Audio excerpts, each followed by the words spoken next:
right. Hi, you guys. I am Kate, and I'm a grateful, recovering compulsive overeater. Hello.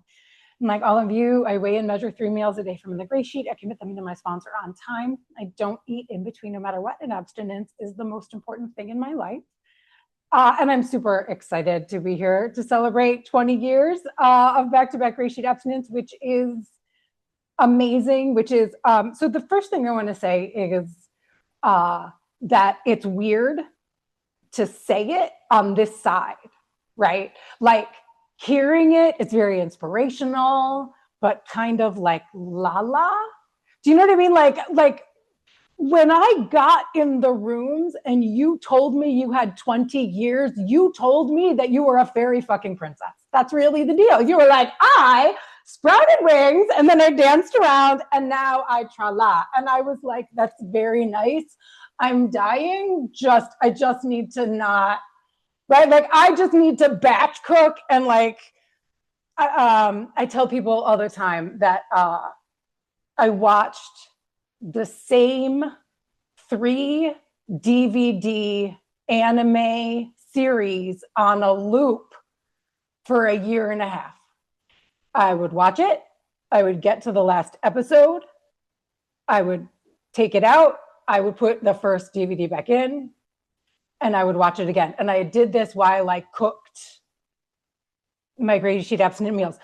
By the end of that year and a half, the funny parts weren't funny. The romantic parts weren't romantic. The sad parts weren't sad. It was literally just an obsession that wasn't the food. And 18 and a half years ago, 19 years ago, 20 years ago, that felt kind of pathetic. Got to be blunt, right? And the only thing that really I could have said in that moment was that I didn't hate myself over food. And it was the only time in my entire memorable life that I did not hate myself over food. Some people say they came out food addicts. I didn't. My mother talks to me all the time about the time when I was a child in the before days or whatever, right? When I would turn down a piece of things that we don't eat and I would rather have a piece of things that we do. She says, I don't know what happened. And I always want to be like, I don't know you, right? Like, I don't know my genes. You're the way you fed me, the way our family, first foods in my family often included artificial colors, right? Like, and it was funny. You'd give them the thing and they'd eat it till they couldn't get to the thing. And then you'd have to show them how to move, right? And it was the thing, and it was adorable. We were giving them poison at like 2 and 3. Look, I'm not the food police, but Mom, if you want to know why I started out wanting a this and I ended up wanting a that, here's some thoughts. I come from a fat, food addicted family. And I am 48 years old. I got abstinent at 28. I come from a fat, food addicted family. And it was only in the past 3 to 5 years that I started to understand that they're better than their parents, that their parents were alcoholics and abusers, that their parents, and I tell this story sometimes that growing up, I would hear the stories about my grandfather's father, who was a notorious rum runner in Illinois, right? Like literally notorious. Had a false baby carriage bottom. And he wasn't the one who ran the rum. My great grandmother was. Crazy town, right? And they would tell the story about, like, my grandfather had a thigh scar from when he made fun of his sister's cooking and she threw the fork at him and it stuck in his leg. There was the story about my great uncle Tim, who came home and my grandfather beat the crap out of him. And he said, "Do you know why I beat the crap out of you?" And he said, "Yes, because I pulled a knife on Billy Mahoney." And he said, "No, because you pulled a knife on Billy Mahoney and you didn't use it. And next time you'll know better."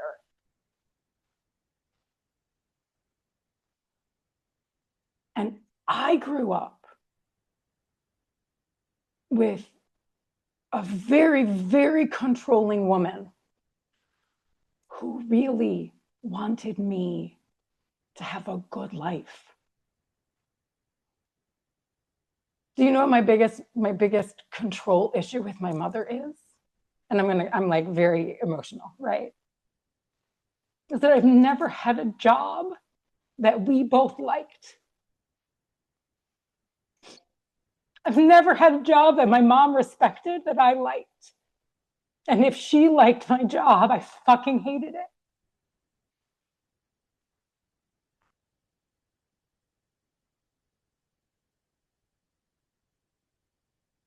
So what I got in these rooms was, number one, the understanding that my life is mine. And that every time I stop being my authentic self to be something that my mother wants me to be, I become an asshole.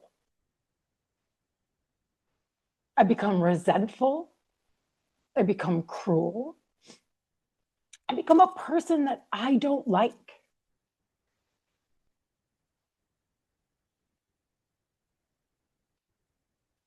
So 20 years ago, I walked into these rooms and I started to get my eating under control. You know what? I want to talk about that. I want to talk about the trajectory of when they love it and then when they stop loving it. Because there is the trajectory of the people in our lives who just wanted us to lose weight. They didn't actually want us to change. Spoiler alert. You know what? I'm going to tell you a little story. And first, though, I need to, sorry, shirt. Laundry day now. So I recently, because of a person in this program, ended up doing a magazine. I did an interview for a magazine, and then they ended up asking me to do a photo shoot, which I got to say, I really understand it. My before and after pictures of, I was 300 pounds when I was 19 years old. And now I am 48 years old and I don't know what I weigh because I don't weigh myself, because I learned also in these rooms that as long as I put my food on the scale, I don't have to put my body on the scale because I'm crazy about my body. And it literally doesn't matter what the number is. Doesn't matter what the number is. So I don't know what I weigh, but I have very clearly maintained an over 100-pound weight loss for going on 20 years. And the first thing that happened when they realized that I was, number one, attractive, and number two, had this very dramatic story, right, was that they wanted to change my clothes. I bought all new clothes for this thing. And one of the things that the woman kept saying to me was, "Don't you want to showcase your weight loss? Don't you want to show how proud you are And she sent me all of these pictures of the clothes. Thank you, 5 minutes. Of the clothes that were acceptable for this magazine. And I had to keep going back to myself and saying, Kate, you are not selling weight loss. They can be selling whatever they want, but you're not selling weight loss. So I did indeed buy some clothes. But I learned this about myself. You cannot plant ideas in my head. I have 20 years of figuring out what is actually in my own head. I am not a psyop, sweetie. I am not an opportunity for you to make some money. And 20 years of back-to-back gray sheet abstinence is 10,000% part of that. Because it's in these rooms where I put down the food, where people said to me, put down the food and your life will get better. They didn't say, put down the food and then you'll be pretty and your life will get better. They said, put down the food and your life will get better. And it did. And it didn't for any of the reasons that I expected it to. It didn't because I was beautiful. In fact, it was after I quit smoking cigarettes and gained 30 pounds, weighing and measuring my food cut on the gray sheet, eating as light as I could, and went absolutely insane that I was reunited with my husband and I got married. I was reunited with my husband at the very fattest I was on gray sheet. Because surprise, it was never about my weight. And now my favorite thing, okay, whatever. My favorite thing about gray sheet, and I will always say this, is guilt-free eating. Guilt-free eating, period. My number one top favorite thing. For 20 years, it is the best thing about gray sheet, period. But other than that, aside from that, my love of all bodies in the world, my respect of all people, whatever body they are in, could not have happened for me until I got gray sheet abstinent, until I lost a whole bunch of weight. And then I lost that. I lost the ability to just be skinny in gray sheet abstinence.